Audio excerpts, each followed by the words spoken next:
మీకు విషయం చెప్పనా, ప్రతిరోజు దేవుడు మన కోసం ఎదురు చూస్తున్నాడంట.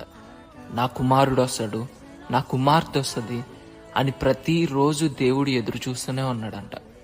ఈ భూమి మీద ప్రతి ఒక్క మనిషికి మనం విలువనిస్తున్నాం, సమయాన్ని ఇస్తున్నాం.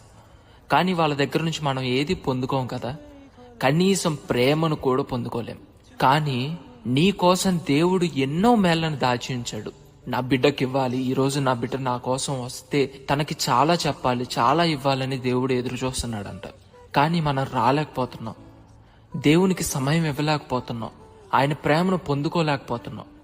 నీ మొర మనిషి వినకపోవచ్చు, కానీ ప్రతిసారి నువ్వు చెప్పే ప్రతి ఒక్క మాట దేవుడు వినగలడు. నీ కన్నీటిని తుడవగలడు, నిన్ను హత్తుకొనగలడు. ఆయన దగ్గరికి వస్తున్నావా నువ్వు? ఒక్కసారి నిన్ను నువ్వు ప్రశ్నించుకో. ఎందుకంటే ఆయన ప్రేమ చూపు దేవుడు.